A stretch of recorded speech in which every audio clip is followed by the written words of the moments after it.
in the ADVALUE Module 3, Sustainable Rangeland Management.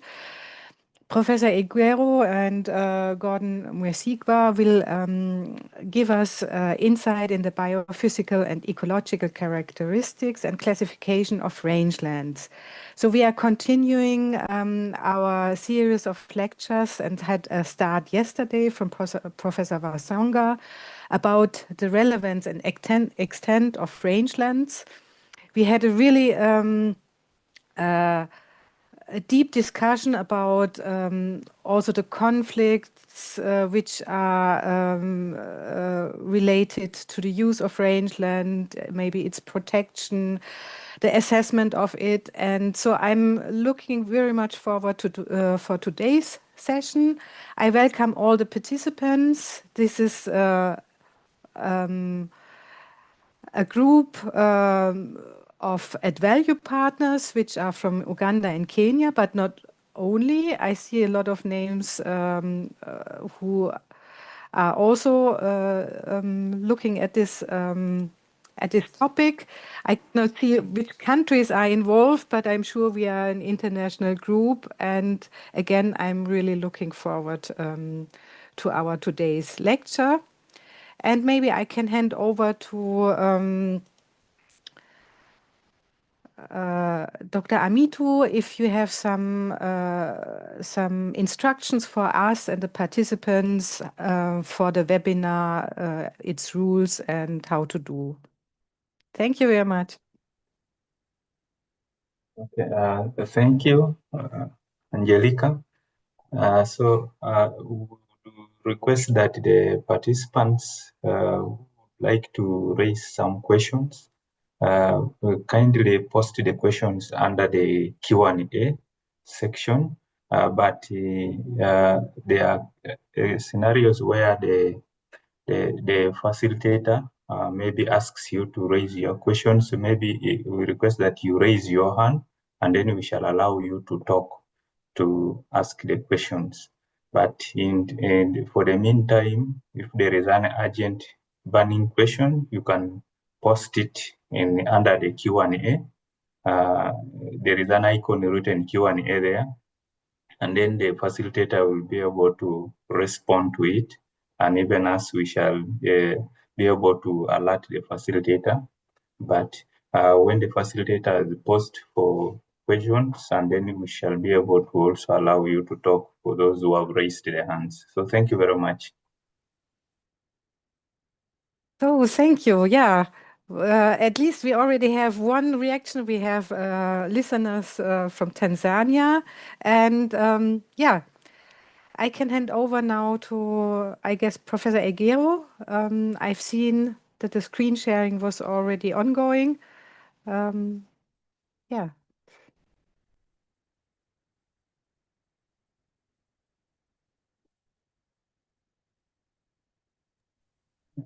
Prof, over to you.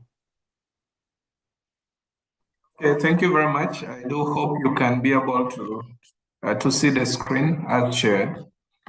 And yes. Okay, so good morning, colleagues from wherever you're joining. I think within the context of the Africa's continent, so far it's still morning to very early morning for some. If you're joining from West Africa, then you're probably in your 7 a.m. But the rest of Southern Africa and Eastern Africa are way into 10 a.m. and 9 a.m. So regardless of wherever you're joining, good morning. Our focus today is really within the tenets of Module 3 on sustainable rangeland management. And for purposes of us starting this conversation, why are we interested around the conversations on sustainable rangeland management?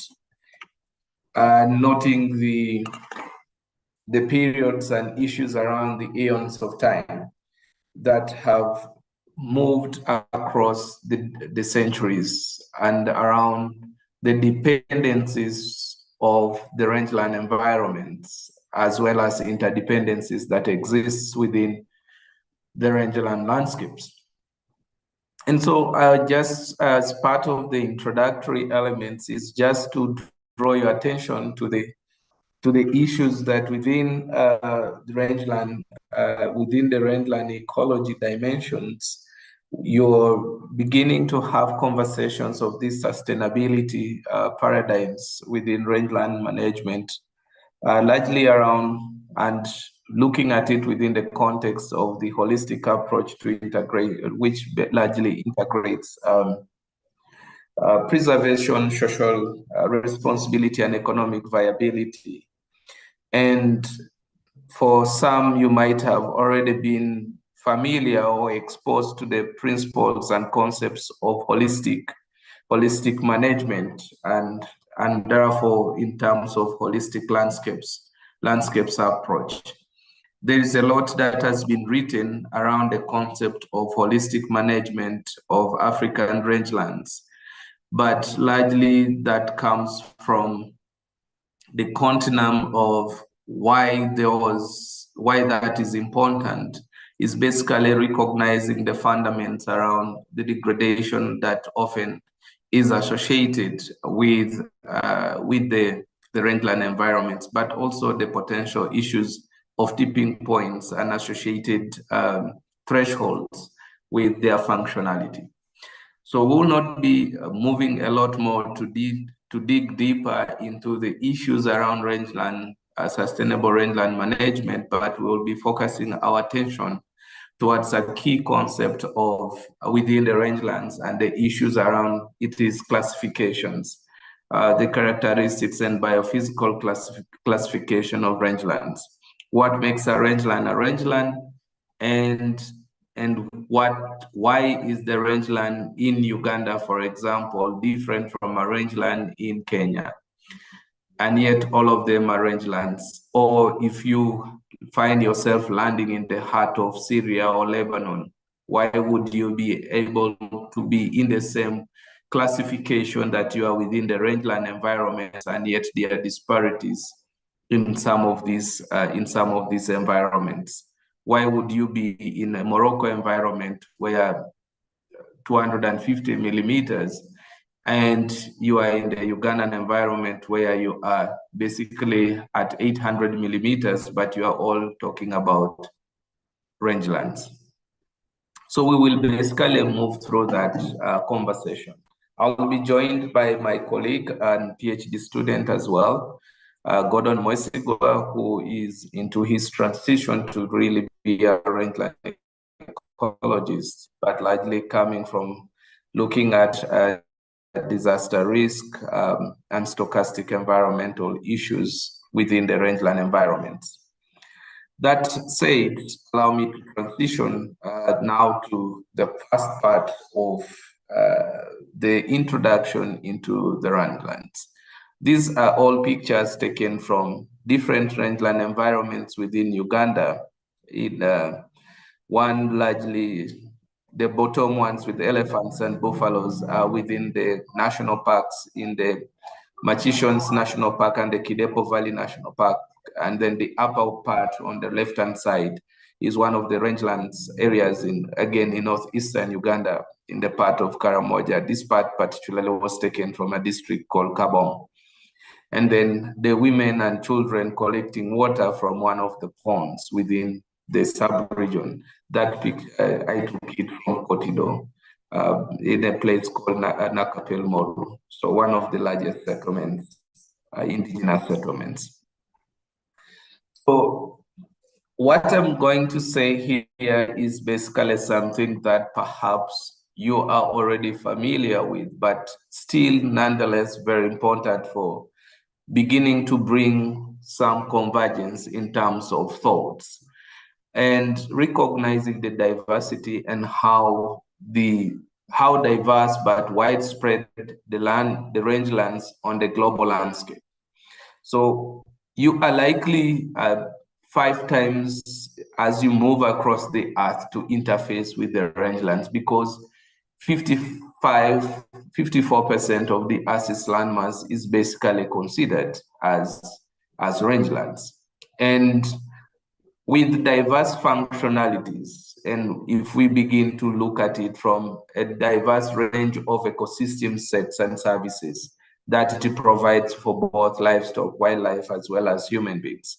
Now, that in itself, by saying that 54% of the rangelands covers the Earth's landscape, should concern you who are here as rangeland ecologists, that you are in the profession and in the location and the business of what matters to this earth. Because an offset and an imbalance in the functionality and in the performance of the rangelands on the global scale has potential consequences for creating an imbalance in the global geochemical reactions.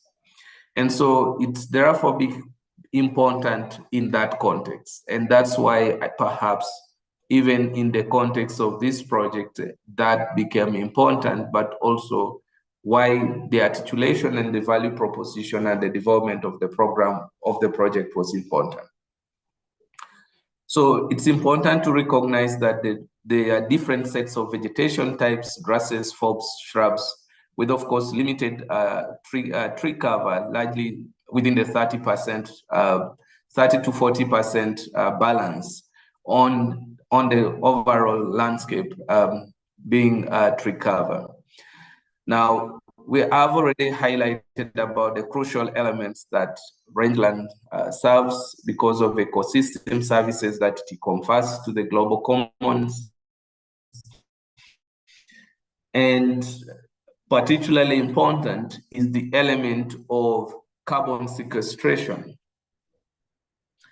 For those that are within the rangeland environment, you may be able to know that rangelands, given their landscape distribution, hold a large pool of carbon stocks, and therefore it's that which becomes very critical for us as well, why we need to pay much attention to the rangelands. And all the other things, of course, biodiversity protection and all these kind of things become really very critical elements for us to pay attention. Now, notwithstanding the socioeconomics and the backbone, rangeland being a backbone to a lot of the livestock sector and livestock industry, especially land-based grazing livestock in the beef sector, as well as dependent on what you call nature-dependent communities, such as the pastoralists and agro-pastoralists. But indeed also, they say the best meat and the best beef comes from the rangelands. And so with these things, there is therefore there's nothing that therefore does not make me convinced that the persons that are involved in this process are significantly important actors on the global system, as well as in terms of your involvement in terms of what matters to the global agri-food systems, for example. Not only global agri-food systems, but also the overall global environmental health, the global climate health. All these are things that you'll be contributing to. And so for me, rangelands matter. So how widespread the rangelands are? Basically, this global map drawn from the global atlas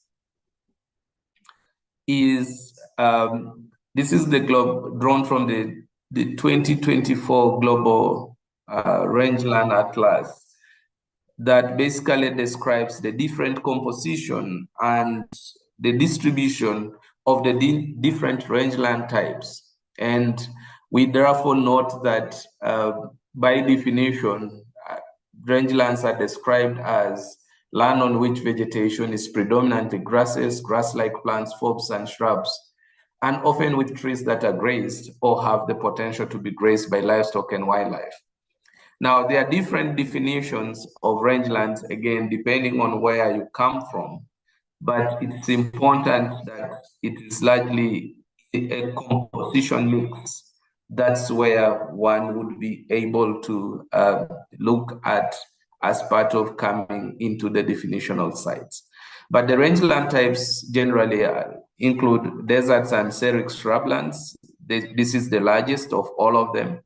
And you can be able to see the total coverage, which is largely at 27 million square kilometers. Then the flooded grasslands and savannas, Mediterranean forests, woodlands and scrub, montane grasslands and shrublands, temperate grasslands, savannas and shrublands, tropical and subtropical grasslands and savannas and shrublands. And then, of course, you have the uppermost latitude, which are largely tundra. That also is quite significantly large. So, considering the widespreadness of the rangeland areas in the global commons, it therefore becomes important for us to be able to pay keen attention to what happens to it. We've already seen that there is quite a significant variability in terms of the expanses and the distribution of the rangelands across Africa, Australia, America, Central Asia. Also only absent from Antarctica, which is a permafrost continent. Now, it's also important for us to note, which we have already highlighted, that there are generally 7 biomes that make up the global landscape rangeland mosaic. These are deserts, savannas, grasslands, shrublands, Mediterranean systems, tundra, as well as mountain grasslands.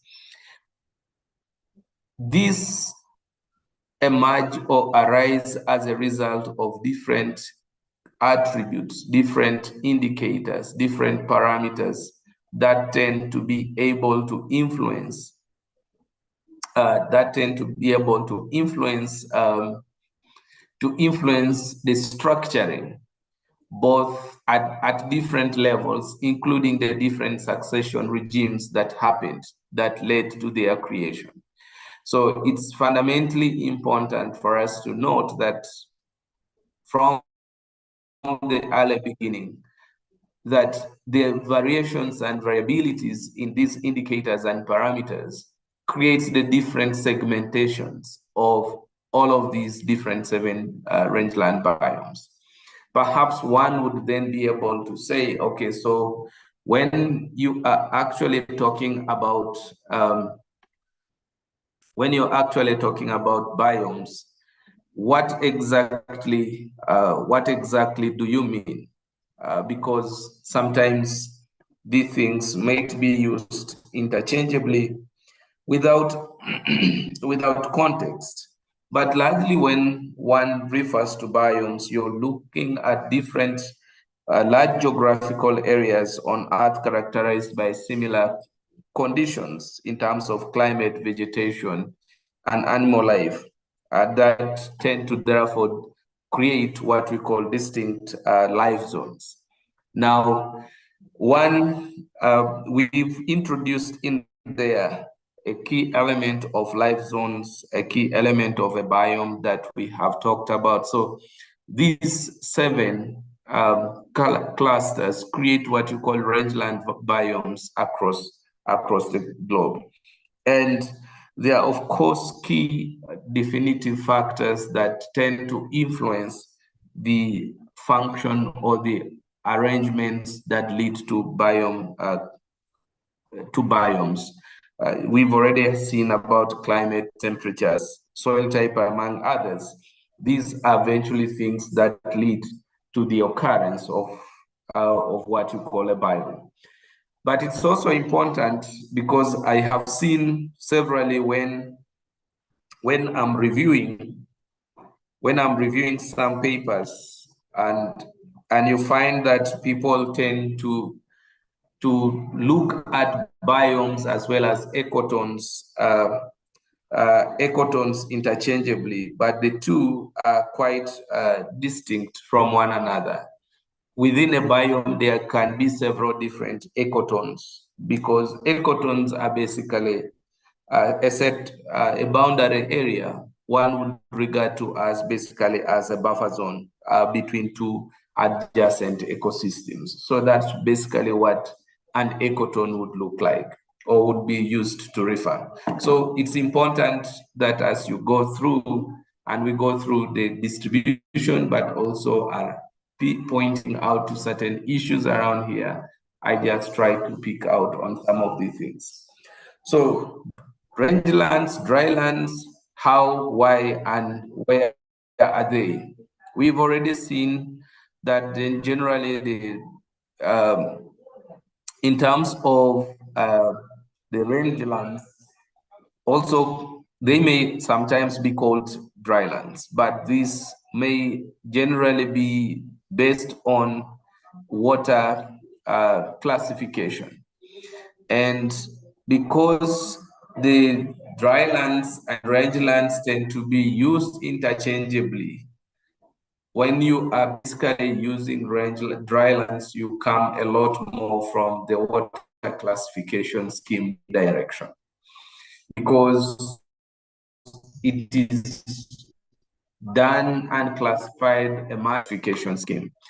So it's important for us at this point to point out something relating to aridity, which is generally commonly quantified by comparing long-term average water supply or precipitation to the long-term average of a climatic water demand, also known as the potential evapotranspiration. Now, potential evapotranspiration, for some of you, you have already computed it, is basically a measure of a drying power of an atmosphere to remove water from land surfaces by evaporation, and in tandem also from soil and through plant canopy. Now, it's important to recognize that if basically your potential evapotranspiration is greater than precipitation, then the climate is considered to be arid.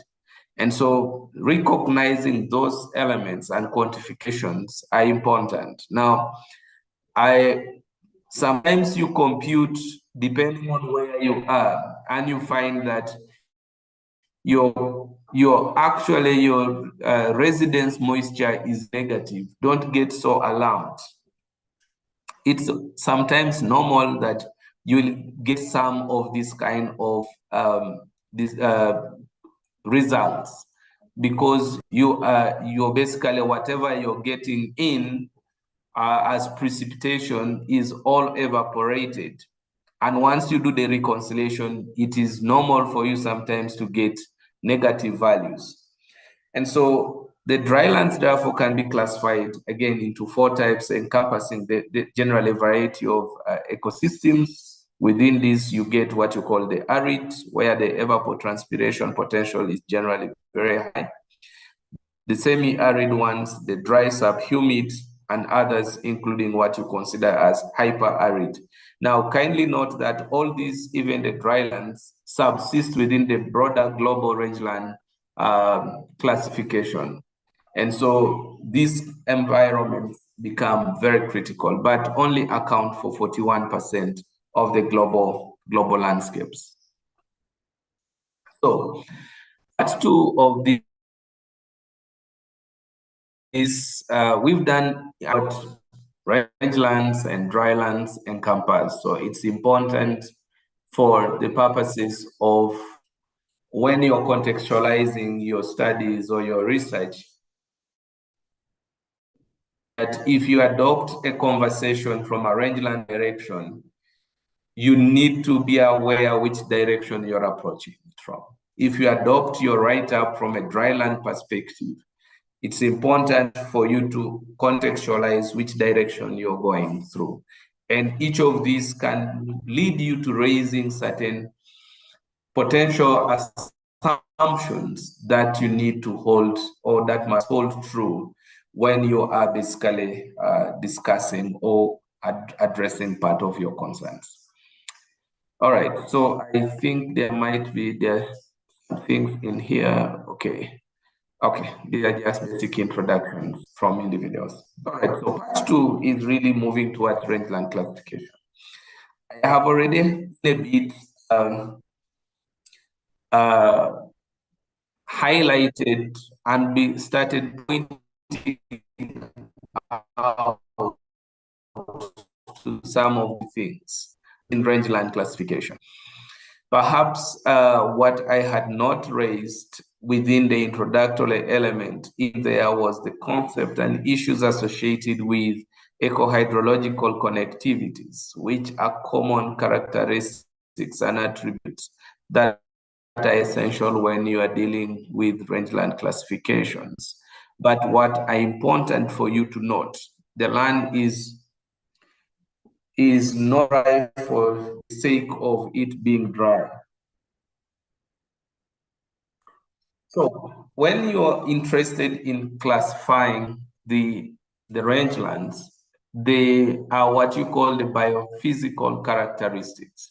And so they look at things like climate, and which tends to span from the extreme arid like Sahara to subhumid tropical savannas. And within that context, you're largely interested in the climate parameters, but common climate parameters that are largely utilized are rainfall,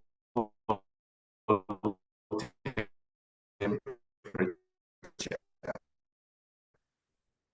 Of course, you can go into schemes that are common with ease, largely because of data availability issues as well, is largely rainfall and temperature. But also because these parameters, two parameters, are essential for influencing and determining production and productivity, as well as overland landscape utilization. And so that's why they are rests a lot on utilizing rainfall and temperature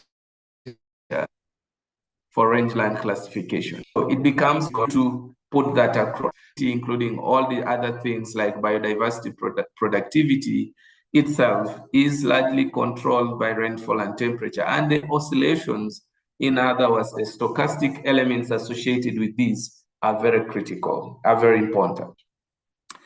The second part is that is important parameter is largely soils. And the soils are utilized for the purposes of ensuring that because of the overall landscape architecture, they are critical for reconciling, especially your potential evapotranspiration. And the soils are variable from deep clays, but fertile, but sometimes waterlogged, to sandy, rocky soils, well-drained, but nutrient poor. Now, each of these will lead to production of the different rangeland types, but also different rangeland ecosystems, as especially vegetation, because there is a clear interaction between climate, right, soils, to be able to produce a particular type of vegetation over the landscape. And so you can then be able to bring into context issues associated with, am I in the savanna woodlands? Am I in the grasslands? Am I in the scrublands? Am I in the bushlands? Am I in the scrublands? In the context of our vegetation, in the context of things that are associated with the environment. Now, the third element which comes in that tends to influence the classification, but largely interactions. There is fire, grazing, drought, which tend to maintain the ecological balance. Generally, in most of the rangelands, the tree-grass-fire interaction is a key element in several of the global rangelands, especially within the context of sub-Saharan Africa, as well as in the global south, where fire is a very common adaptation to to vegetation and landscape control. So this particularly is a strong element within the savannas that are part of the key rangeland ecosystems or rangeland environments. So it becomes an important element that we need to be able to have considerations in when you are interested in doing rangeland classification. And not forgetting our overall element that controls the different landscape behavior, which is the topography. Because topography tends to affect hydrology, affects microclimates, as well as habitat diversity. Topography is a very central element in introducing heterogeneity over the landscape, which also tends to influence the behavior of the social beings, especially utilization of particular rangelands that eventually tends to produce particular sets of characteristics. And so if you look at the holistic arrangement of the landscape, you will not ignore the power of topography. And so you may be considering often talking, and you're talking the height above sea level, which often also is inadvertently has a topographical element in it, although you are largely dealing with altitude, which tends to influence pressure points, and therefore tends to control a climate, largely controlling climate because of controlling air circulation in atmosphere, both in the lower layers and in the upper layers of the atmosphere. But topography is a very important element that once you begin dealing with landscape classification and you want to produce different rangeland classifications, you need to put that into consideration. Now, I note that there is a comment on the chat that there is a lot of echo in my background. I perhaps might need to check whether that has changed. It is okay, Prof. Please go ahead. Okay, please.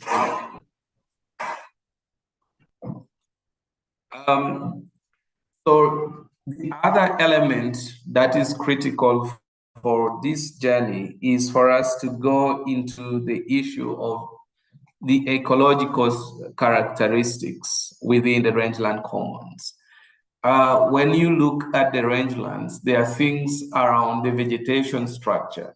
I've already alluded to things of grasslands, shrublands, savannas, woodlands. All these are definitely what you call landscape mosaics. So across the vegetation and the savanna, the rangeland environments, there are a lot of landscape mosaics that tend to influence how the structuring and the different interactions and interrelations tend to exist around it, that tend to shape the different processes that exist over land. The different environments then will tend to produce different interferences or disturbances like fire and grazing pressures, because then these tend to help you create the differing habitat heterogeneity. It's important to note at this point that habitat heterogeneity is important and is at the heart of the survival of rangelands and the societies that are dependent on the rangeland environments. Now, we also important to note is the common issue around trophic structure. Trophic structure is an important issue because that tends to control a lot of processes. And basically, when you look at the trophic structure for its very definitional dimension, you're basically looking at it from the context of feeding relationships between organisms in an ecosystem. Basically, it reflects the self-organizing ability of the environment. And so it tends to produce what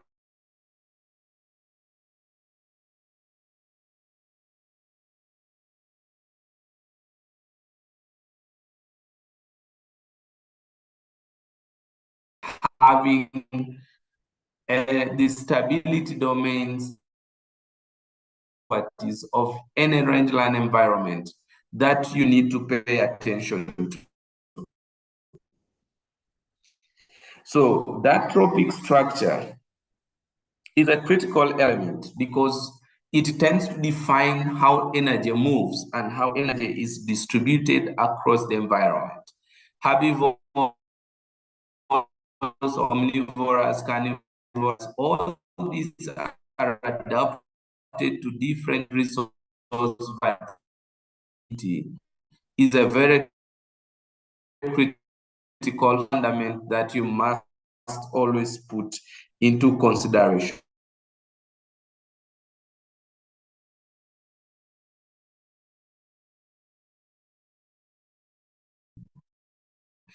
And so in this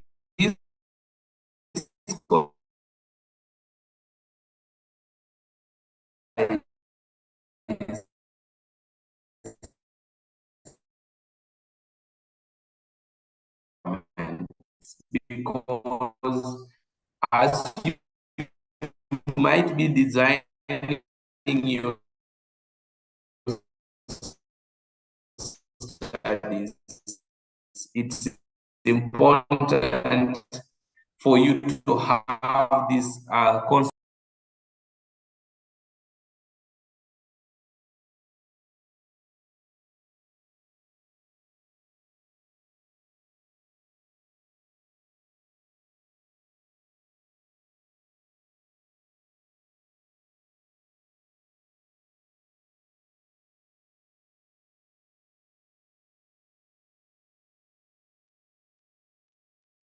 Anthony, are you there? No, he dropped off. He's reconnecting. Oh, I thought it was my connection is poor. Okay. In general, his speech comes, at least I can hear him only very interruptedly. There's a lot of interference somehow. Mm. David, could you find out? Oh, it's back. He's back. Prof is back. Sorry, my Unmute. apologies. I think the wireless connection went down. Let me just restart the presentation.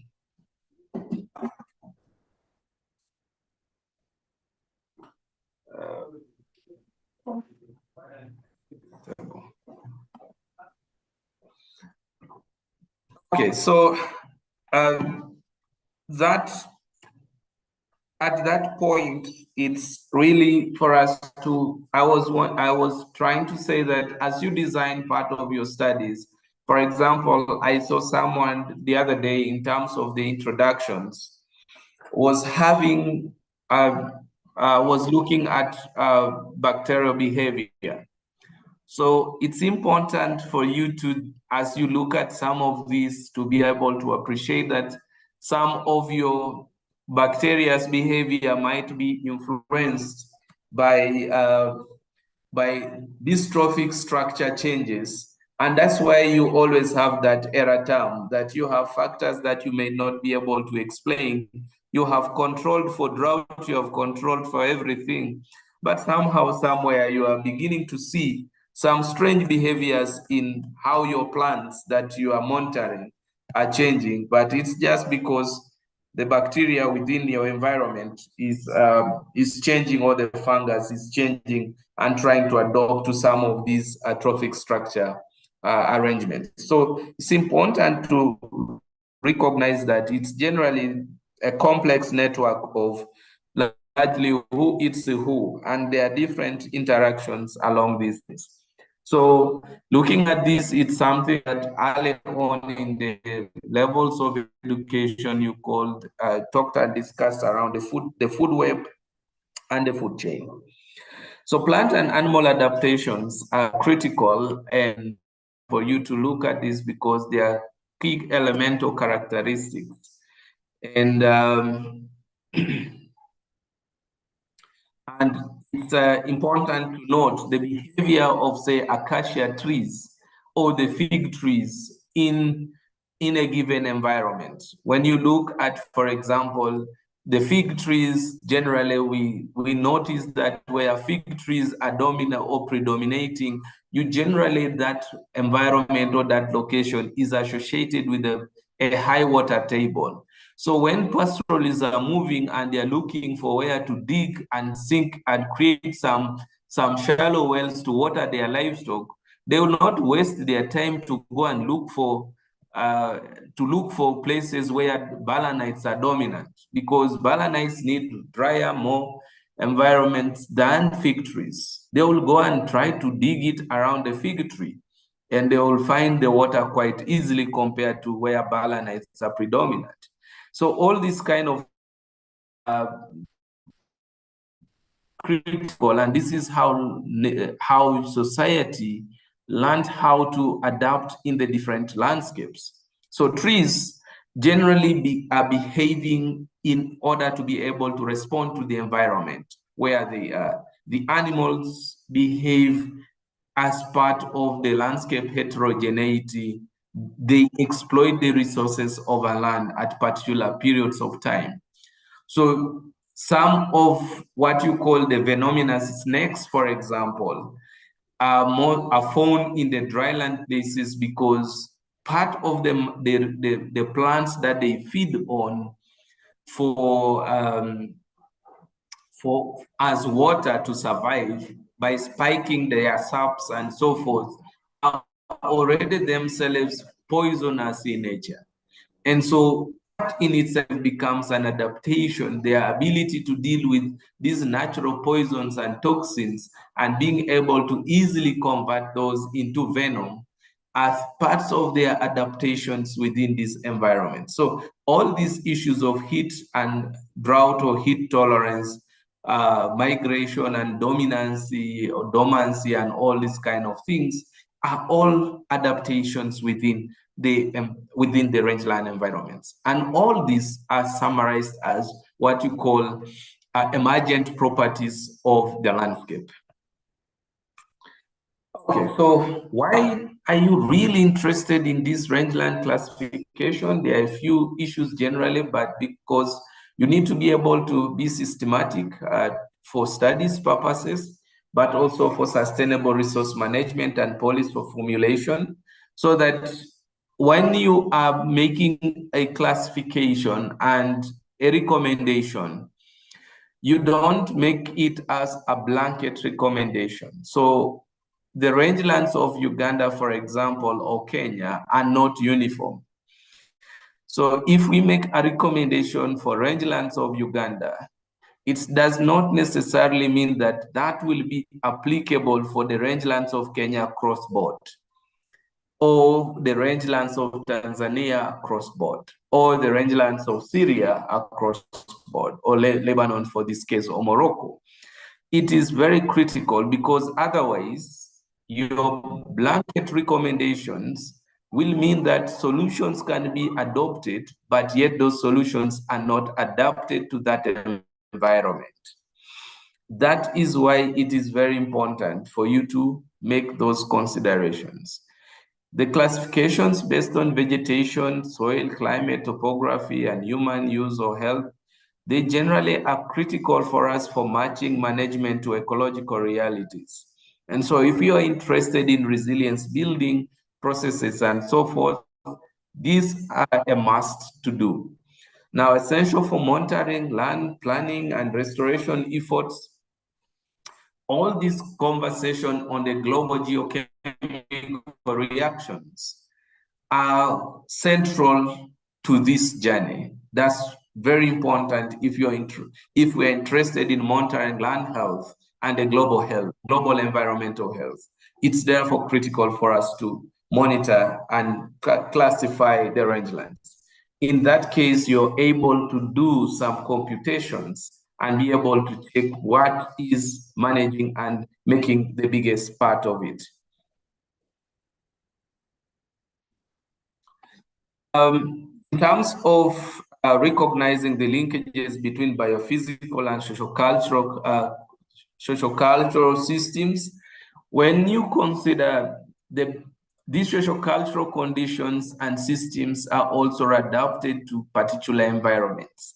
So the Bedouin, for example, of say northern in Jordan, for example, and the Yemenis and the Arab environments that are adapted to camel production largely, and the Somalis that are also into a lot of large-scale camel production, the whole of that environment across the Italian Somaliland, originally to the British Somaliland, and parts of Ethiopia, Somaliland, all, you find that that trajectory is largely associated with camels.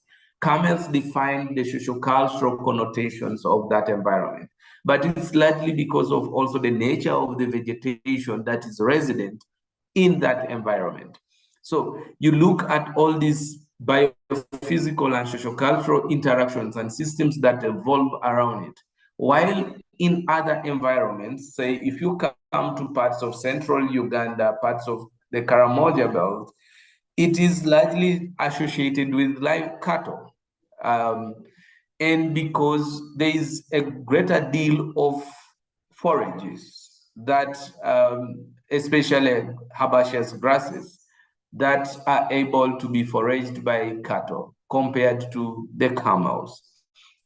So it's all this is very important. So the human ecology sets in as you begin to look into deep why are people in a given environment and why are they doing what they are doing in that environment is largely a function of how the biophysical conditions in that environment tend to shape that socio-ecological behavior. So those interactions are critical, and that's why we are interested in classifying rangeland environments. Okay, so there are major approaches for rangeland classification or general classification. You can approach it through biophysical means, where you are basically emphasizing on climate, soil, vegetation, disturbance dynamics, or you can go through ecological processes, and that largely incorporates vegetation and disturbance dynamics, looks at what are the thresholds largely, or you can go through the socioeconomic approaches, which incorporates land tenure management systems and the traditional ecological knowledge.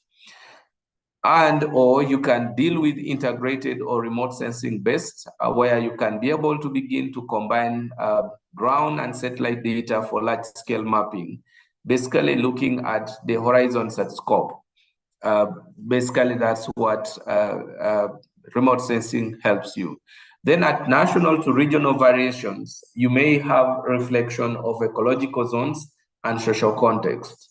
So all this can help you to lead you to a particular classification.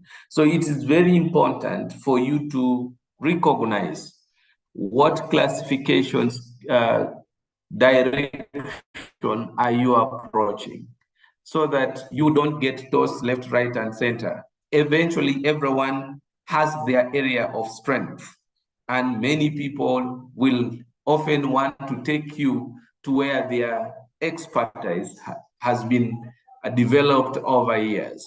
So that, for me, is a very critical element, that even as you do your your studies and begin to focus on your research, which classification approach, which classification or description direction are you adopting that relates and it's contextually appropriate for the study that you are considering. So climate-based classification. Yes, you please. have a hand in the chat. You have a hand in the attendees. I don't know whether you want to take it or could the person just drop in? Okay. Okay, please go ahead. Sami, please unmute yourself and ask a question. Sami, Koech. Sami, Prof, I think you can proceed. Sometimes I think it is raised accidentally. Okay.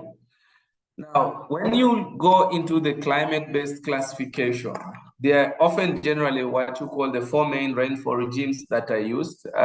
Arid 250 millimeters and below, semi-arid 250 to 500 millimeters, dry subhumid 500 to 900 millimeters, and then humid, those that are greater than 900 millimeters. Now, it's important that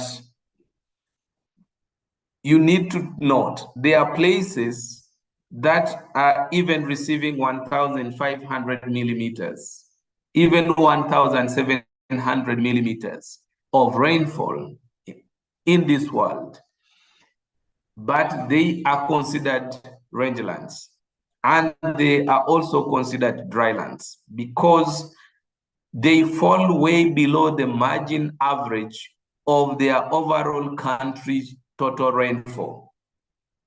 So if your rainfall regime is 1,500, 1,300 to 1,700, and their overall national average rainfall is 3,700, between 3,500 to 3,700 or 4,000 millimeters. As it might be in some countries, there are even those with 6,000 millimeters of rainfall, indeed like some parts of Cameroon. So you find that their rangelands, when it comes to rainfall, you will find that some of them are receiving even way into 1,700 millimeters of rainfall. So if you get in those kind of environments and you're told, oh, the average rainfall here is 1,700, don't get a shock of yourself. Why then are these people calling this area a rangeland? And yet in my country, areas with 1,700 millimeters of rainfall are some of the highest, what you consider the high potential production zones. So I just needed to put that context for you to note. Now, again, within that, what you call biophysical classification based is vegetation structure, productivity, and fire regimes. These are often also strongly linked to precipitation patterns, as you might already be aware. And so arid and semi-arid rangelands are therefore most of the vulnerable to drought and desertification. And as we may already be aware, the desertification trend globally has been on the rise, generally considered as one of the issues that needs to be addressed urgently. Yeah, the most recent overall studies have documented that desertification, for example, has been generally rising, but some places are also experiencing desertification rates, some going as high as at slightly above 5 to 6, the range of 5 to 6% per annum. So if we look at some of these things, then it becomes very critical for us to put those into consideration. So understanding issues on seasonality and climate trends, therefore, is key for rangeland planning, but also very key for rangeland classification. So in terms of these classification schemes, you can then be able to see which ones are in what category based on what you call the rainfall CVs status. Coefficient of variation. So according to generally Ellis and Swift, if you might recall, and Dog, the coefficient of variation generally, when you say at 33% and below, those areas represent areas of high variability, but also represent potential areas of rangeland characteristics and drylands generally. So when you look at those with those CVs above 35, you might then begin to see that they are not significantly the large part of the global distribution. So that's where the issue of CVs comes in, rainfall CV status. This CV basically means coefficient of variation, and it's computed from largely based on your precipitation data. So it's very important for you to put that into consideration. If you want to be able to understand the relevance and utilization of coefficient of variation in classifying rangelands, as well as in making use of decision-making of how decisions are made, where to do what based on CVs, please do check an article by Ellis and Swift. It's quite an old article, but I think 1988 or there. But it founded quite of a significant basis for conversations around coefficients of variation. Now, vegetation-based classification largely is based on dominant life forms, grasslands, shrublands, woodlands, savannas, bushlands, and so forth. All these basically further divided by indicator species, and then also considered plant functional types, perennial grasses, annual grasslands, grasses and shrubs. And these are all linked to issues around resilience and carrying capacity of particular land. All right, somebody is saying, I do not understand the implication of CV above 35 in rangeland classification. So basically the significance of CV above 35% basically means that those are rangelands with relatively more stable, smooth rainfall patterns, less limit. They have variability, but it's not very significant. Now, if you look at that rangeland above 35% coefficient of variation, it means rainfall predictability is dependable. It also means that you can, excuse me, it means that if you're planning for agricultural purposes on that landscape, there's a little bit of more certainty in terms of that landscape. And so there's less issues on stochastic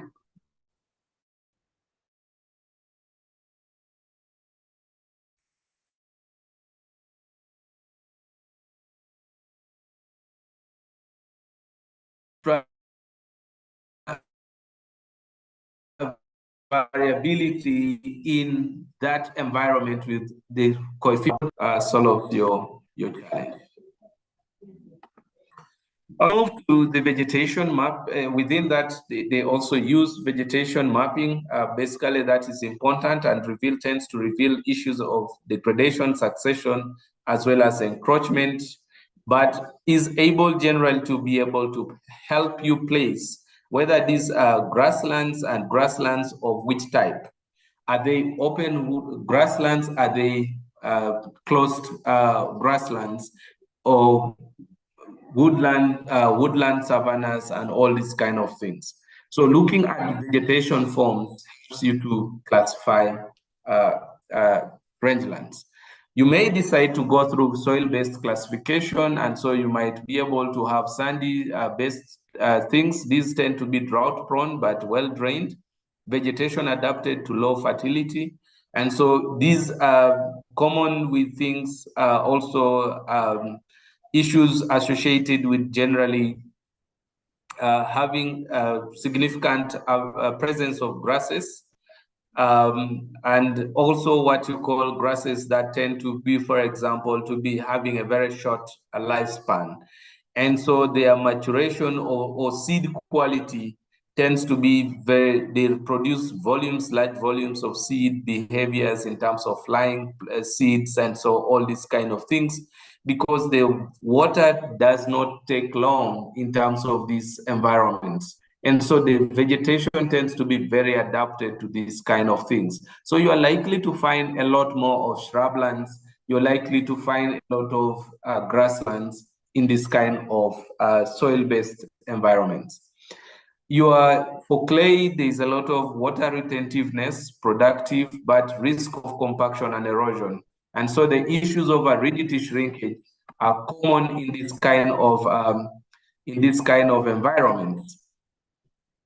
And beyond the issues of aridity shrinkage, there are also issues if you are likely to use this kind of environments for production.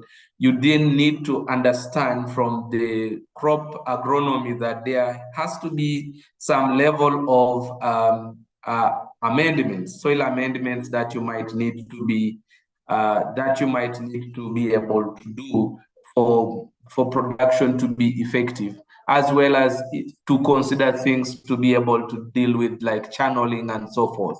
Otherwise, these tend to be very heavy soils, very hard to work soils in this kind of environment. You have loamy, of course, optimal for most forages, mixes, properties, and so forth, issues of soil chemistry, shapes plant communities, as well as management. These are generally things that are also that you can be able to use for different utilization. Again, all this will help you to produce a different kind of classification, and particular vegetation types tend to relate with particular soil types. So the soils are like the kind of food. It is where the food is resident. If you are a human being, there is often quite what they call size proportionality to food quality. How healthy you are can be told by the kind of food you eat. If you are always eating just junk all the time, then yeah, you will be able to see yourself low lifespan, some kind of abnormal figure sizes, and all these kind of things. And so the soil tends to control and influence what you see on top, basically your vegetation, and therefore giving you the different ecosystems or rangeland ecosystem types. Okay, so for topography is very important because plains generally tend to support large hubs, low erosion risk. Hills and mountains tend to create microclimates that tend to reshape different things, different processes as well in terms of water catchment functions, but also unique species. As you go further high up, the soil profile changes with the soil catena. If you may recall, if you studied your geography in primary to secondary school, you found that you had your soil catena being dictated by the slope angles, and therefore your convex slopes, your concave convex slopes, all those tend to produce different, are based on the different topography, and vegetation and overland cover tends to respond differentially to these different topographical arrangements. Now, let me just look for the rubber. Okay, here. So the valleys also tend to be productive, but tend to be very prone to overgrazing largely, but also often biodiversity hotspots. Generally, topographic variation creates what you call management zones or risk areas, or zones of risk, zones of temperament, zones what you call zones of oscillations. Now, topography will dictate in one of the papers that we did, we created what you call the zones of maximum impact based on a satellite imagery analysis over the Karamoja subregion. And we were able to identify that topography tended to influence the extent and the distance to which livestock were able to move away from the waterholes or from the biosphere points. And that was largely related to topography. And after about distance of between 7 to 14 kilometers of grazing distance away from the waterholes, watering areas, you are able to find what you call zones of maximum impact. And therefore, those represented new areas of high grazing pressure, but largely these were associated with the the topography in particular locations in the subregion. So this is why it is that it creates risk areas at different locations, depending on the topographical arrangement and the use of land in that area. Okay, ecological zones-based classification, you can be able to say these are based on the Sahel, and you might be able to say, okay, the Sahel, if you consider the Sahel is top of the sub-Saharan Africa, but before you get into the Mediterranean environment classification, so you get largely characterized by the grass, shrub, drought, kind of routine drought presence, recurrent drought occurrence, and so forth. So you get, for most of us, we are familiar when we talk about the Sahel, then the pastoral community group called the Fulani comes into picture. So when you talk about the Sahel, the Tuaregs, and so forth, these are largely dominated by the Fulani and the Tuaregs in West Africa. And it comes running across all the way to the greater part of the Sudan Gamma Arabica belt until it enters up to the northern parts of Ethiopia. It kind of tries to move down towards East Africa, other parts of Eastern Africa. But that belt runs across the uppermost segment of the Africa continent. And that is the larger belt of the continent in terms of the dryland savannas.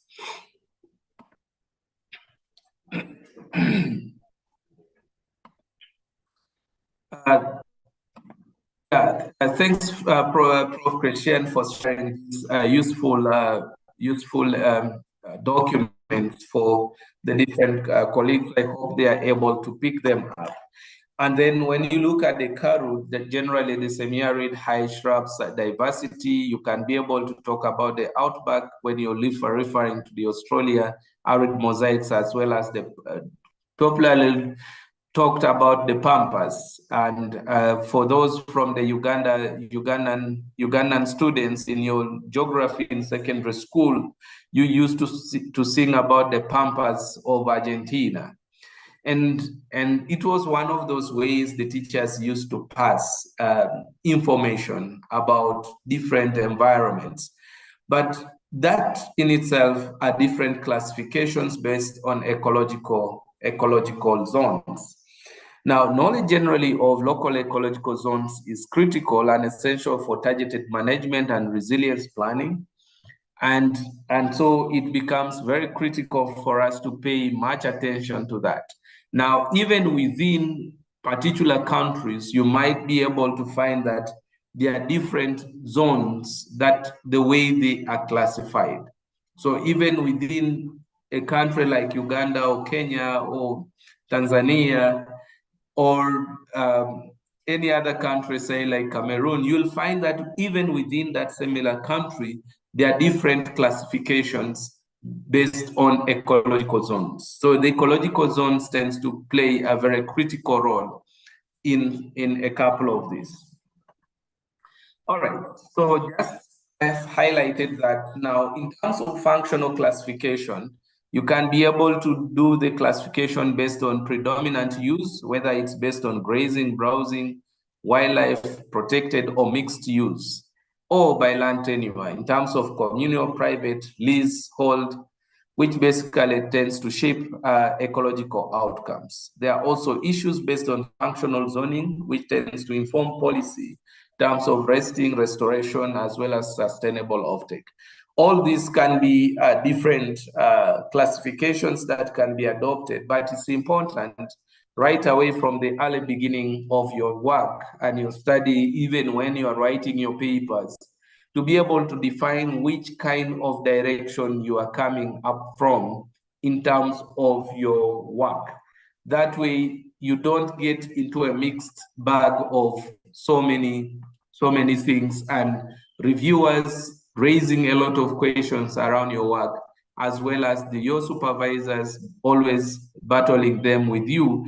And then you begin finding yourself getting frustrated that you think, oh, these people don't appreciate what I'm trying to do, but yet you have not set the scene upfront. So ecological processes that are common in the rangelands, there are issues around fire. It tends to reset succession, prevents encroachment. While it is important that there are all these conversations around elimination of fire in the rangelands, that burning grasses and trees in the landscapes is bad. It's also important to recognize that removing fire in the rangelands creates new imbalance in the rangelands, because naturally tree fire grass interaction is a key integrated process that is essential for the survival and functioning of the rangeland ecosystems. You remove fire, you introduce new succession arrangement that leads to encroachment, especially of encroacher bushes and of invasive species. That introduces and creates some changes into the landscape environment. If the intention is to create a new environment, there is no problem. But if your intention is to maintain good rangelands, then it's important to take into consideration the role that fire plays in maintaining ecosystem balance in the rangeland environments. Now, herbivory is also a very key element. Livestock, wildlife drive generate species diversity through selective grazing. And so that's why you find that, for example, the boras palms are particularly common in particular environments. Like you notice that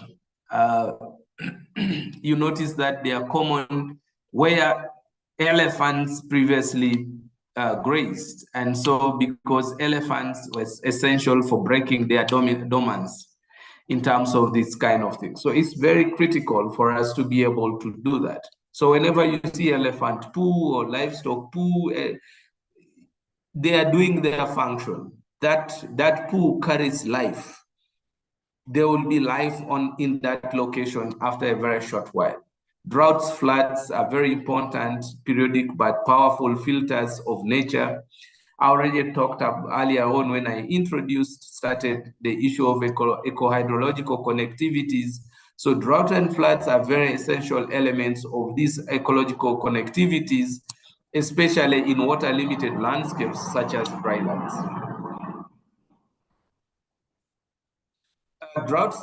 Nutrient cycling is a critical element for vital productivity as a process that always is very critical for us to pay attention in all the things that we do, and because it influences the overall functionality of the rangeland landscape.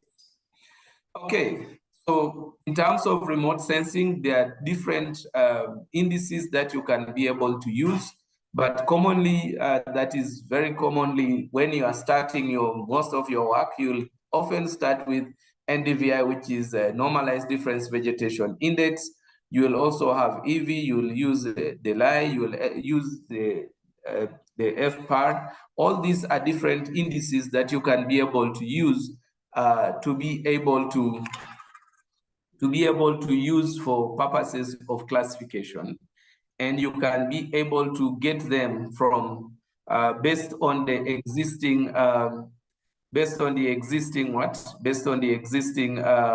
existing satellite imagery, and you can therefore be able to use this and get them and quickly be able to develop certain assessments that then become very critical for your work. Just for those who might not be familiar with FPAR, but it is basically around issues of authentically active radiation. And so, which is again within vegetation, it measures basically what is absorbed by vegetation. And so you always need to look at this, that all of this generally for remote sensing is largely based on either moisture or vegetation. And vegetation in this case is also used for indirectly measuring moisture. So it gives you the overall architecture for monitoring cover, productivity, disturbance, or recovery, as well as large-scale time, as well as what you call time series surveys. And it often integrates ground truth data for accurate assessment, but also supports advanced monitoring of ecosystem change, ecosystem health, land degradation, all the things, as well as recovery. This is just a MODIS-based NDVI map image from for 8-day based extracted for Uganda and for Kenya. So you can be able to see the differences in terms of vegetation cover for Uganda and Kenya. So when you say even part of the rangelands for Uganda, which are generally here, let me just speak. When we talk about rangelands of Uganda, for example, we mean this area running from this part up to all this part. All this is considered as Uganda's rangeland area. Now, if you consider how thick the vegetation here, that part could potentially be considered part of some of the areas in Kenya that are considered productive zones. And so this is what I had earlier on highlighted when I said that, look, you might be having your area being called a rangeland, and yet in another country, it is a high productive zone.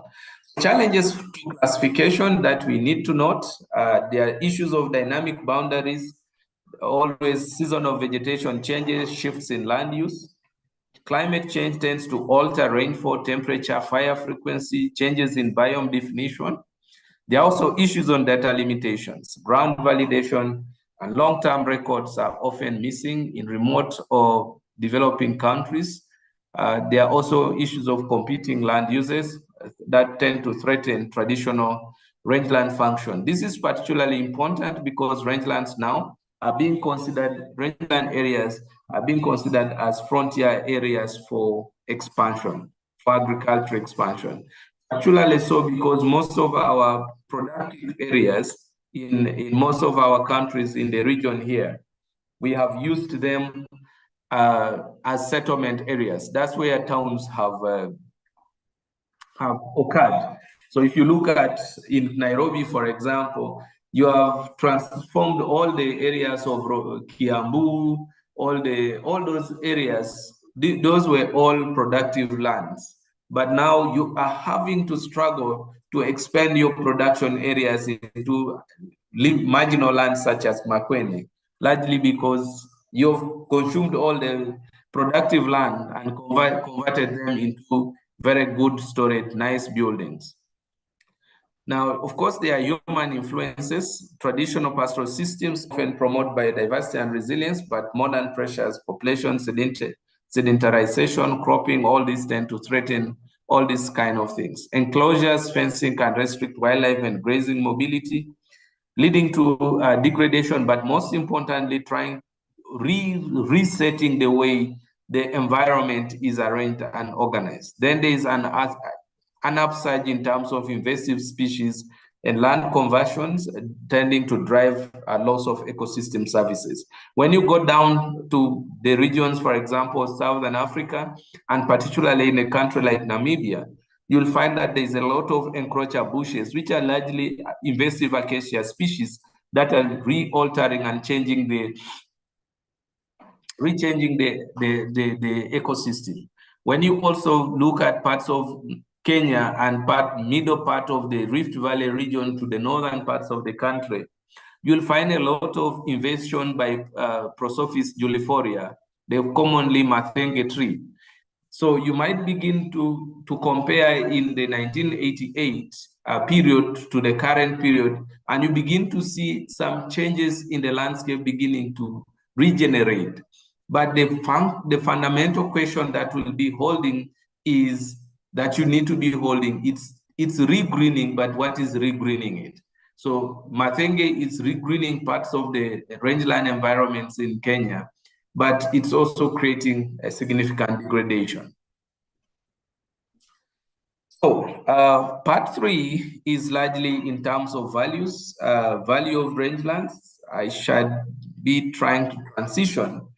So rangelands hold a lot of value, both economic value and social value. If you remember, in terms of when I started my introduction, there was the issue of that I raised in terms of ecosystem services. Now, ecosystem services is a very critical element that we always need to put into perspective. You look at rangelands from its potential for provisioning services. They hold environments where food is produced, they provide water, they timber and wood, medicines. There are also places for grazing and all these kind of things. So when you put that and start with that generally, you begin to look at first the economic potential is rangelands provide 10% of the global meat, essential for livelihoods, textiles, tourism, and value chains. If you're putting on your shoes, most likely that those hides are coming from the rangeland environments. Now, that provisioning power is so critical. If you are in Kenya, for example, Tanzania, you know most of that part of the country loves meat. You go to Zimbabwe, where you'll find some of the best meat, Botswana, South Africa, Namibia, all these are rangeland, dryland countries. Zambia, the principal element there of food is meat. And so they are so dependent on these, and defines the economy of those countries, defines the economy of those environments. These are generally very critical elements. So rangelands also store vast quantities of carbon in the vegetation and in the soil that are really critical for climate regulation. They are important for buffering against soil erosion and desertification, but they are also reservoirs for genetic resources, diversity, and of crops and livestock. So the different vegetation structure and dynamics produce you different sets of ecosystem goods and services. I've already highlighted about the provisioning services. There's the regulating services, for example. You know, you look at climate regulation, waste treatment, pollination services. Then you have cultural services, educational values, recreation, cultural heritage. All these are things. And then you look at supporting services, primary production, water cycling, nutrient cycling. These are critical and central and pivotal to human existence. if these are things that we need to pay attention to, and we need to pay attention to them critically. All right, so Sech Teleko is asking, what is the cost of producing 10% of the global meat compared to other production systems?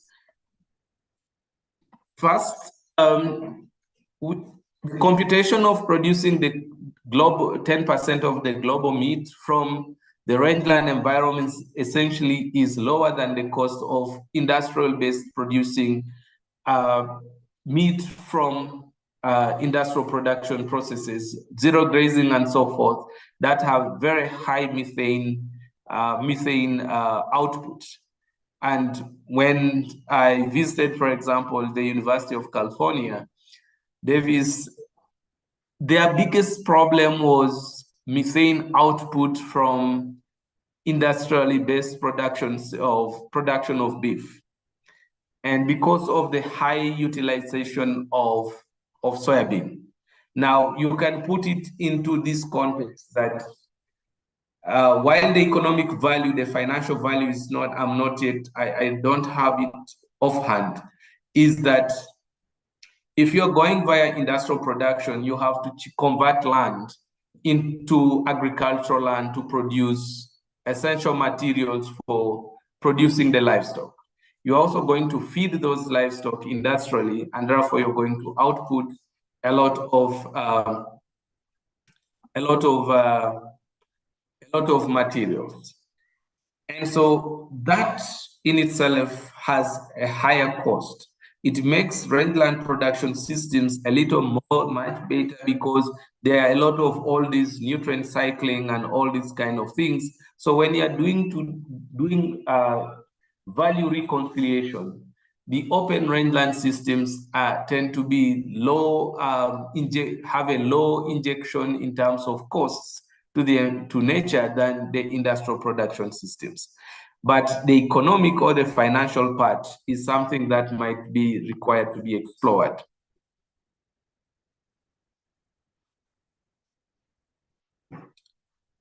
Yeah, thanks a lot. Prof. Christian has indicated, would we not need to differentiate the type of meat, chicken, pork, beef, mutton, and so forth? Generally, yes. This is important to be able to differentiate. The conversation that I just highlighted, I just put it directly as in the context of the beef industry. But there's a lot of things. Generally, of course, also for if you look at, for example, livestock, the poultry, for example, one would say there are issues associated with energy, heat tolerance limits, and all these kind of things. So there are a lot of things in there. I can say that at this point, I don't have all the different disaggregations in terms of the production by different categories of meats for chicken, beef, pork, and so forth, but it's an important element to consider in the conversation. So as I wind up, generally, just have a few minutes to wind up. I had already painted earlier on in terms of the rangelands in Uganda. So when we got our independence as a country, most of the country got gazetted into rangelands, what we call the cattle corridor. So the cattle corridor for Uganda is that landscape that is running from the south here across all these is considered Uganda's cattle corridor.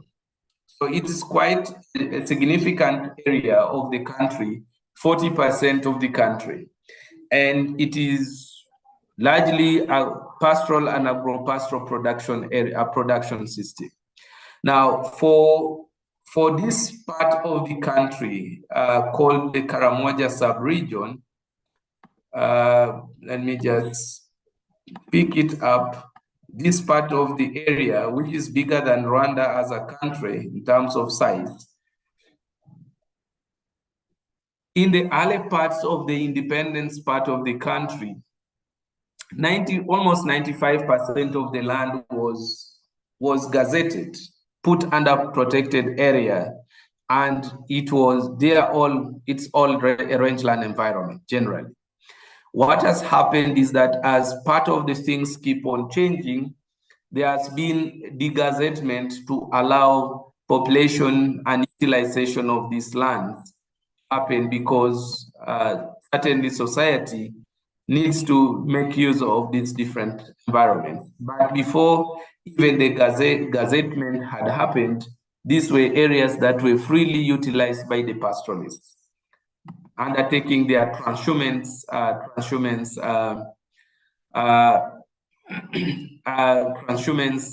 production processes across, exploiting the different rangeland, the different issues of landscape heterogeneity. So my take, as it is that rangelands represent the frontiers for greater conflicts, as rapid transitions tend to happen in use, ownership, management, as well as resource value changes. Because previously, the rangelands were considered as low value areas. But there are a lot of things that are now happening in the rangelands that all over the sudden have flipped this value proposition and perception. Minerals have been found, land pressure in the formerly what was considered high potential areas. And now people are learning and moving to the rangeland areas and transforming them to suit their interests and adapting them quickly. So that increases the stakes that the rangelands hold. And so that makes you, the people who are focused on these studies in the rangeland areas, very critical, because we need to deal with a lot of these things. The second part of it in terms of the rangelands for Uganda is, when you look at the livestock specific challenges, the issues associated with it is that there are a lot of things associated with invasive species, but there are also issues associated with the prevalence of sassaflies. So when you look at the belt, there is also sassafly prevalence in some parts of the rangeland areas, while it might also be that it is predominant generally in tropical forested, subhumid tropic environments of the country. Now, what is important for us to note is that there are also other things and challenges within the environment and the predictions of invasive species such as Prosopis julifolia beginning to be highly prevalent in these areas. So just to note. Now, also within the rangeland environments, if you look at all the issues associated with the rangeland environment for Uganda, for example, as a case study, you note that there are also some human development indicators. There is a lot of disparities between the areas or the districts that occur across the rangeland areas and the other districts that are that don't occur in the rangeland areas. So you look at, for example, the share of secondary students traveling more than 5 kilometers. You can just check here. These disparities are actually existing, and so I'm trying to pick this, and then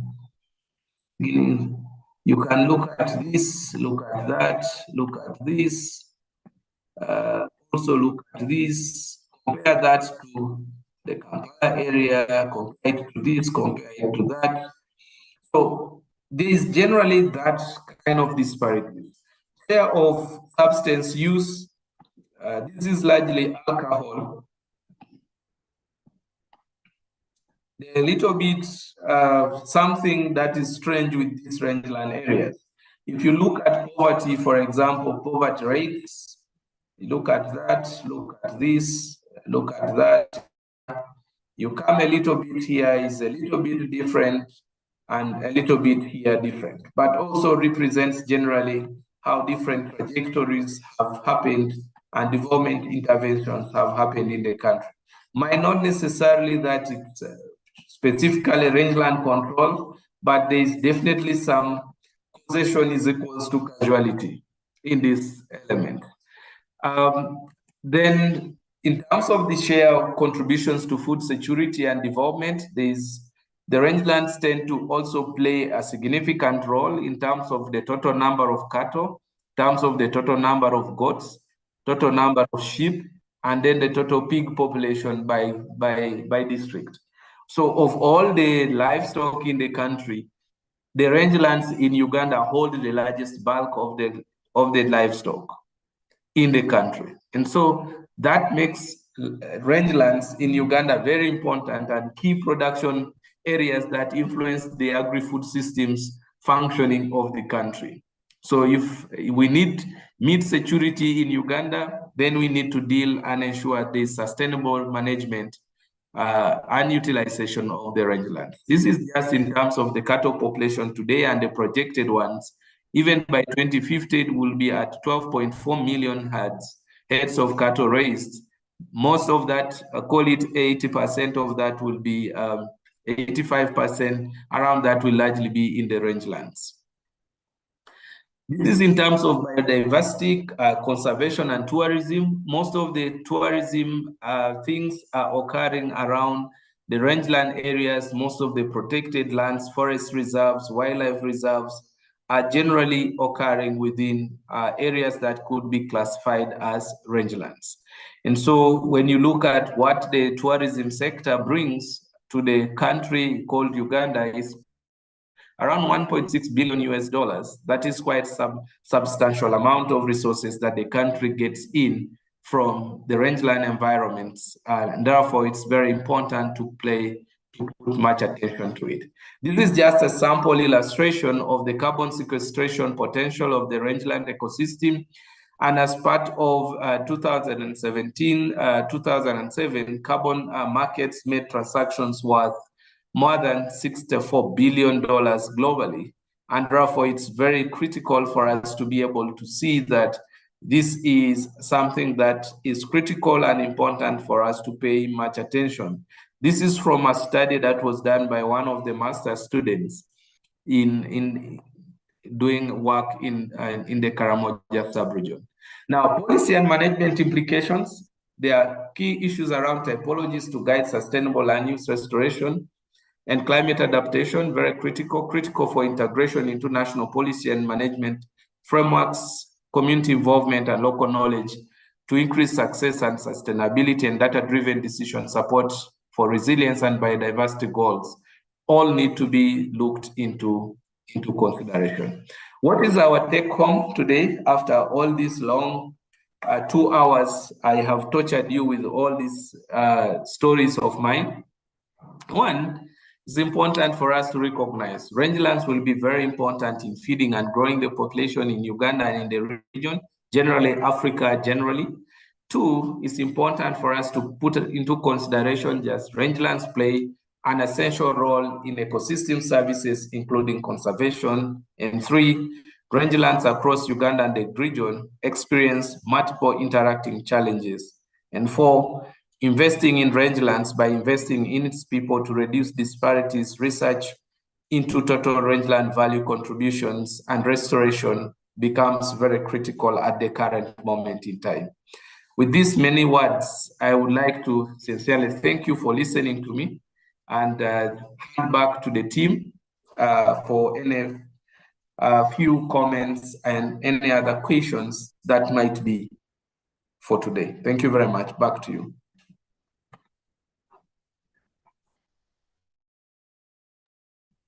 Thank you so much, Professor Igero, for the wonderful lecture. We have learned a lot. So at this moment, I would like to welcome questions. Colleagues who have questions can raise up their hands and we allow them to ask questions. Or if you are shy to ask the questions, please put your question in the question and answer so that we can quickly pick it up and Professor Igero can respond to.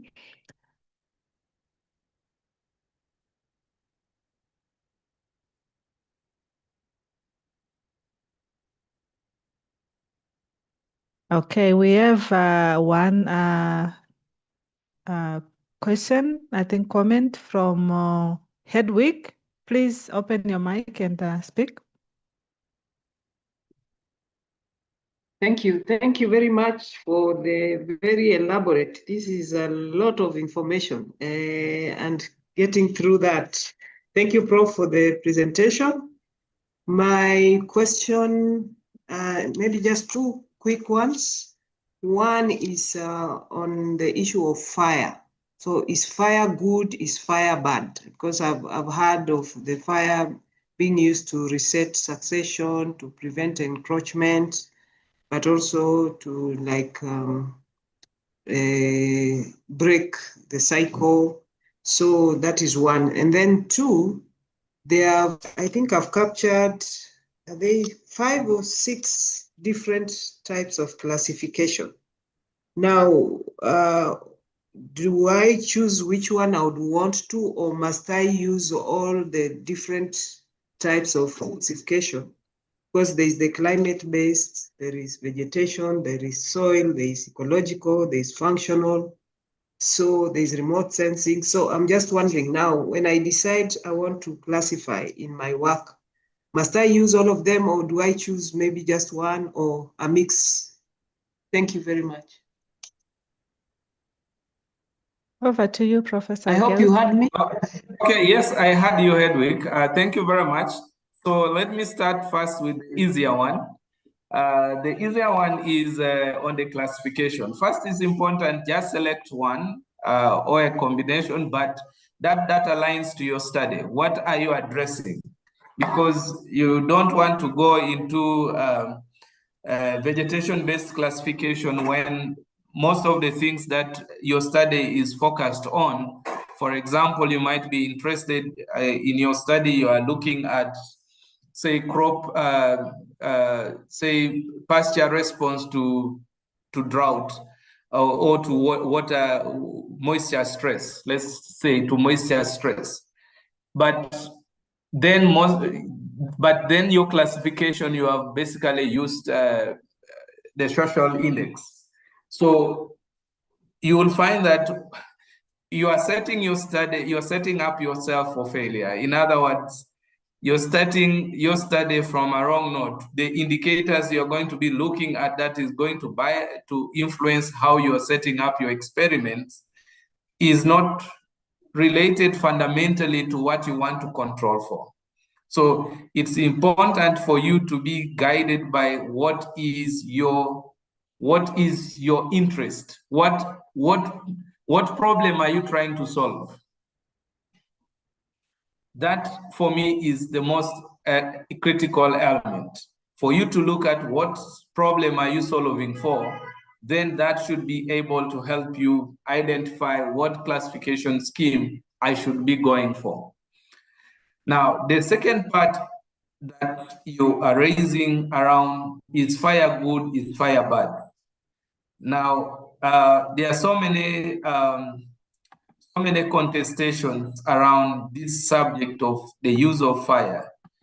But from an ecological perspective, through time immemorial, fire is an essential ingredient in managing tree-grass interactions, and therefore influencing the behavior of keystone species in the landscape. However, considering the different studies today that have done, that also show to the extent possible that fire frequency or surges tend to push in several greenhouse gases into the atmosphere. From that context, then one can argue fire is bad. But from the natural regenerative processes, if you want to maintain your rangeland as a rangeland for this purpose for which it is supposed to be a rangeland, then eliminating fire will be an unwise choice, because you are now beginning to introduce a new pattern. You eliminate fire, then you must be ready for mechanical management of grass, of vegetation species on the landscape. So for this case, therefore, fire is critical to the maintenance of biodiversity and ecological processes, and largely contributes to distinctive nature of the rangelands. Without that, you begin to affect the rangelands.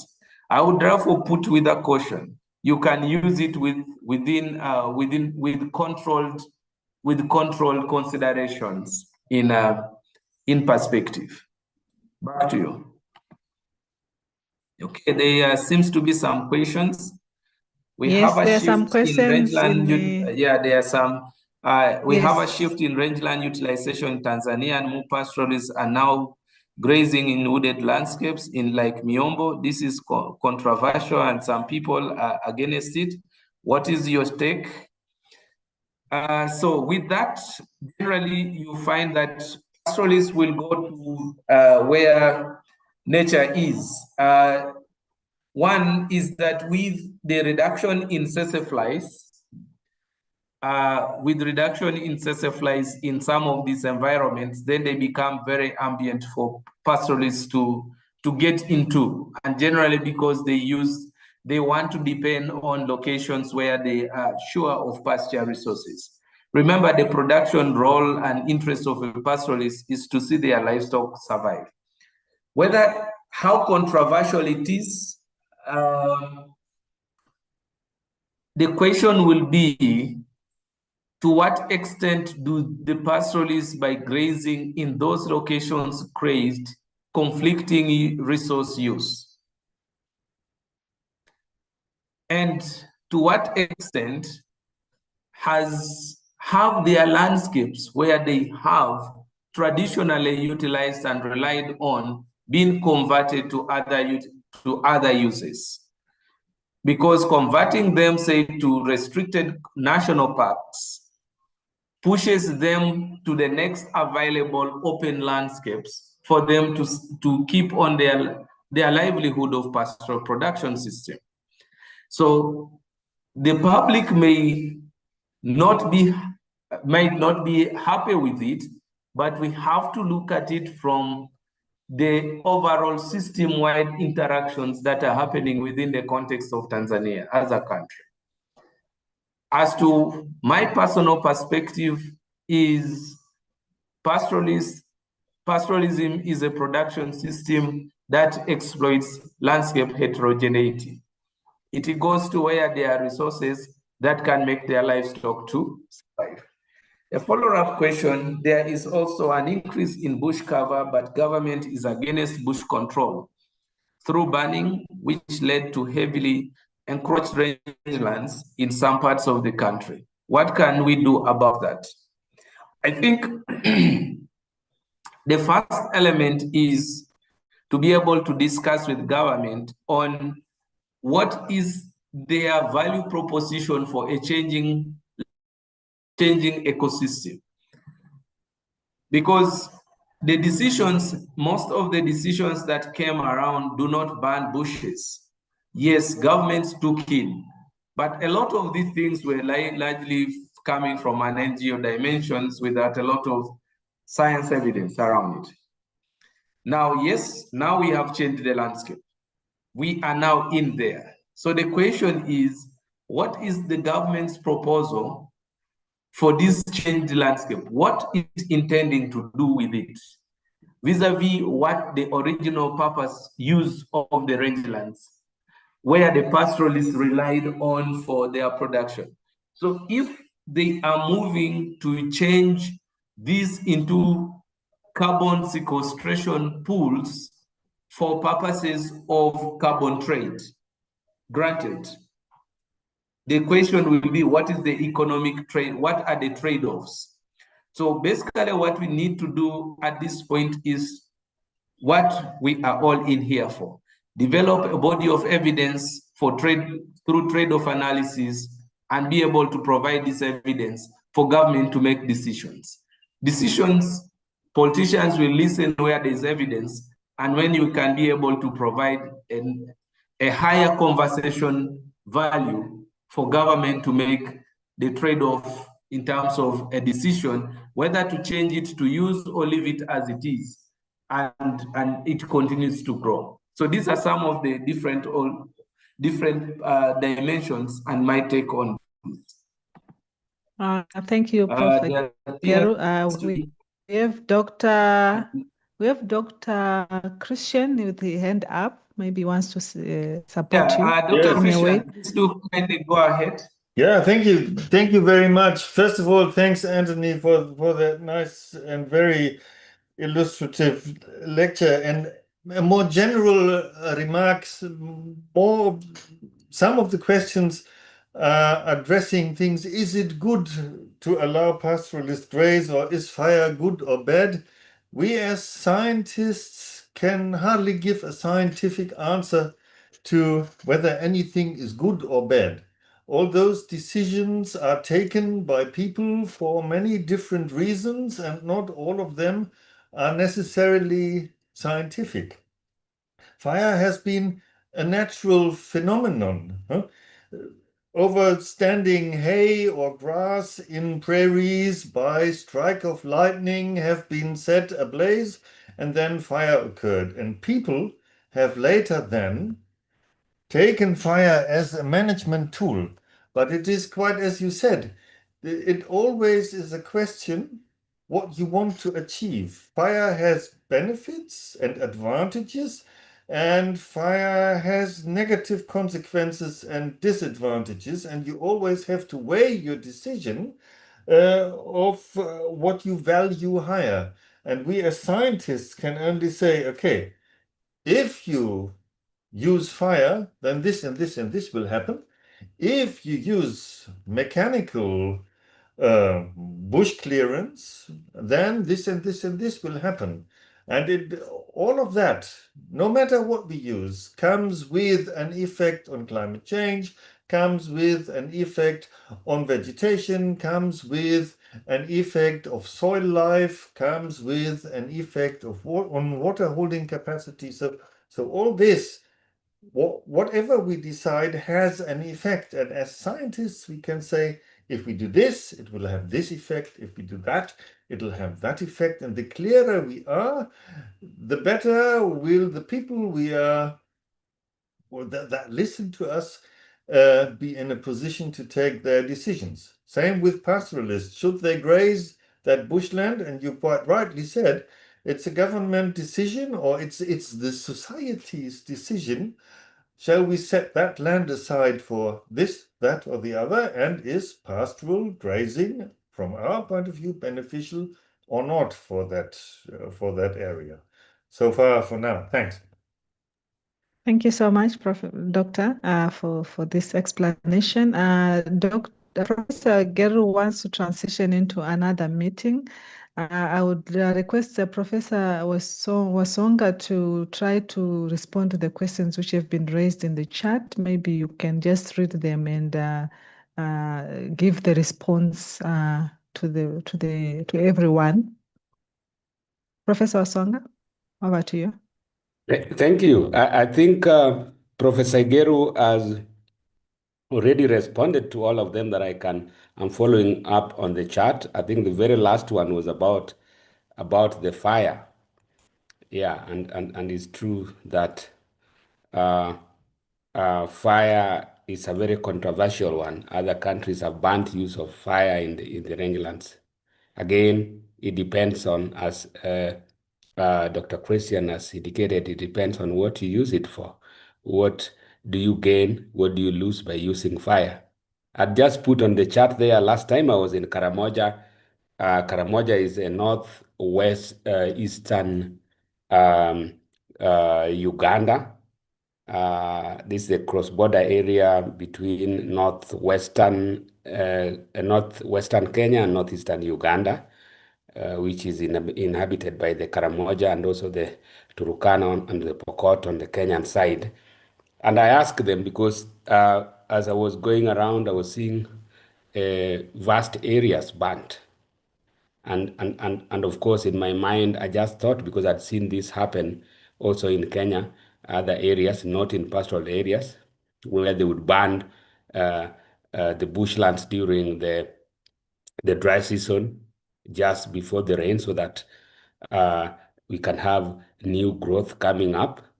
But in this case, they told me the fire were not deliberately to really rejuvenate or regenerate the pasture, but they were just using it for hunting the rodents. Because during drought is time of scarcity, and they also fall back to such to rodents for food.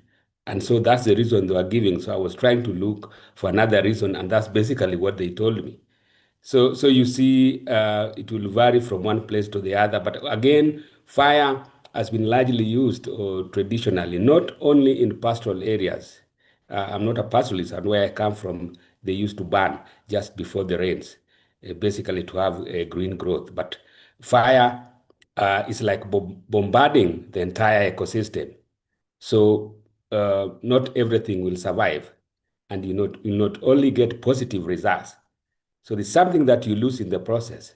You probably also destroy the soil, burn the organic matter, kill the microorganisms in the soil, kill the rodents and maybe other animals in there to probably gain on the side of pasture. So there are negative, both negative and positive impacts. So it's basically how you use it. What do you really want to get out of it? But for prescribed fires, there are important aspects that one need to consider. That's the frequency, the timing, and also the intensity. And mostly the intensity is determined by so many factors. One of them being the availability of fuel, especially during the dry season. When there's a lot of grass, then you expect to have very intense fire. Yeah, you cannot have intensive fire when you don't have enough dry grass on the ground. So this also determine the wind. So there are so many factors around this, and this is central to the ecology of fire. And I think we can provide some information about this. I can see Dr.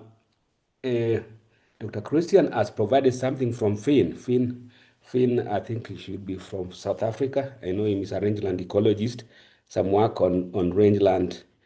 I think it's on the use of the effects of fire on rangeland vegetation by Finn Richard.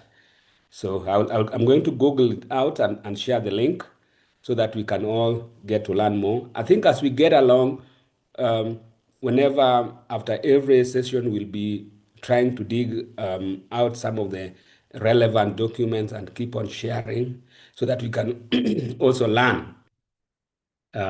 Also, after the lectures, we can still continue to learn by ourselves.